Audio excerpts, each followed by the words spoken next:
Basic proportionality theorem, Thales theorem. Statement is, if a line is drawn parallel to one side of a triangle to intersect the other two sides in distinct points, the other two sides are divided in the same ratio. Mathematical form: you are given triangle ABC. Okay, there is a line which is parallel to BC and intersecting AB and AC at distinct point D and E. This line DE, if this parallel to BC, third line के parallel आ रही है, then these two lines are divided in same ratio. इसका meaning है AD upon DB is equal to AE upon EC. DE is parallel to BC, then you can claim that AD upon DB is equal to AE upon EC. ये आपको prove करना है, ये आपको given है. Okay, start proof. You have the triangle ABC, okay, and DE is the line which is parallel to BC and intersecting AB and AC at D and E. Okay, this is your target. You have to prove that AD upon DB is equal to AE upon EC. अब कैसे हम start करेंगे उसको देखिए. उसके लिए you need some constructions जो मैंने कर रखी हैं. इसमें कंस्ट्रक्शन में एक ये है, you join you join BE and CD. Okay, and from the point D drop a perpendicular DM on AC. ये परपेंडिकुलर है. Similarly from the point E we drop a perpendicular on AB. ये हमारा construction हमें करना पड़ेगा. इसकी ज़रूरत कहाँ होगी उसको हम समझेंगे अभी. ठीक है, सो ये कंस्ट्रक्शन है. जॉइन BE एंड CD, इनको जॉइन किया और यहाँ से परपेंडिकुलर हमने ड्रॉप किया. अब आगे कैसे बढ़ना है, चलिए हम डायग्राम की बात करते हैं. You have two triangles. Original position की मैं बात करता हूँ. शुरुआत में ये पोजीशन है, हमने इसको ज्वाइन किया था और यहाँ से परपेंडिकुलर ड्रॉप किया. सो इस पोजीशन के अंदर मैं इस ट्राइंगल ADE और BDE इन दोनों का एरिया फाइंड आउट करना चाह रहा हूँ. एरिया का फॉर्मूला क्या होता है, half of base into height. So जैसे मैं इस ट्राइंगल का एरिया निकालूँ, इसके लिए मैंने परपेंडिकुलर डाला है. सो हाइट तो EN बन जाएगी, बेस AD. सिमिलरली क्योंकि थर्ड वर्टेक्स इस ट्राइंगल का भी यही है, सो इस ट्राइंगल का एरिया कैसे निकलेगा, बेस तो ये रहेगा, हाइट इस स्ट्रेट लाइन के ऊपर परपेंडिकुलर EN सेम रहेगा. सो वही चीज़ हम अप्लाई कर रहे हैं. You have to find area of this triangle and area of this triangle. Start करते हैं. Area of ADE,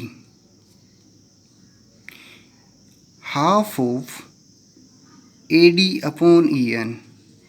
Clear? Similarly, area of BDE is equal to half of DB upon EN. क्योंकि दोनों के लिए height same है, क्योंकि third vertex दोनों triangle का सेम है. Okay, now you have to divide these two equations. इन इक्वेशंस को हमने डिवाइड किया. So area of ADE upon area of BDE is equal to, ये एज इट इज़ मैंने लिखा. सो इसमें एक चीज़ कॉमन थी, EN. हाफ से cancelled out. So AD upon DB आ गया. Equation number 3.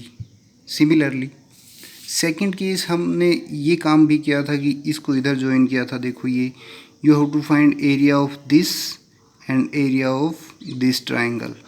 मैंने अलग से बनाया है एरिया इस ट्राइंगल का और एरिया इस ट्राइंगल का. इसके लिए हमें परपेंडिकुलर चाहिएगा, वो हमने बनाया था DM, ये रहा. सो इस DM बेस ये बनेगा.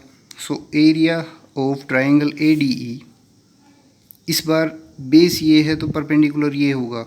So half of AE upon DM. Clear? Half of AE upon DM area of this triangle.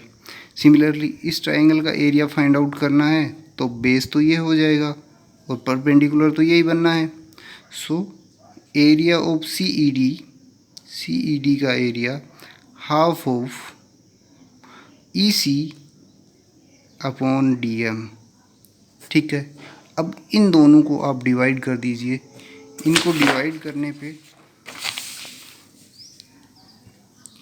इन दोनों को डिवाइड किया completely by dividing it area of ADE upon area of CED, और left side बनने के बाद right side के अंदर इन दोनों का डिवीज़न ये लिखा।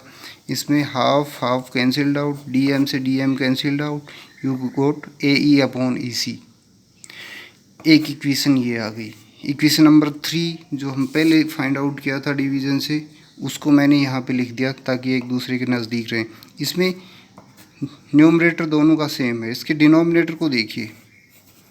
इसके लिए हमें ज़रूरत पड़ेगी अगेन इस क्वेश्चन के इस डायग्राम में जाने की। दीज टू ट्राइंगल्स BDE तो ये है और CED ये है। सो इन दोनों ट्राइंगल, ये दोनों ट्राइंगल के लिए बेस सेम है। कौन है? DE। इस ट्राइंगल का भी बेस ये है और ये दोनों पैरेलल हमने ली थी। So DE is parallel to BC। These two triangles are on same base and between same parallels.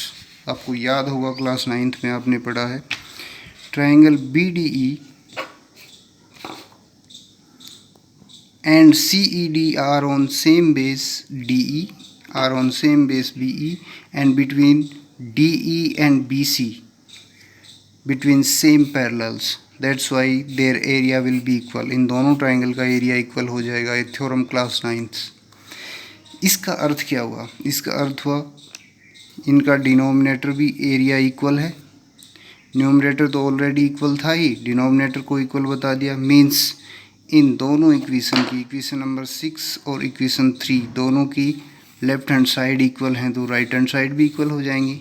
So from equation 3, 6 and 7 ये था, से हम ये कह सकते हैं कि AD upon DB is equal to AE upon EC। यही तो आपको प्रूव करना था।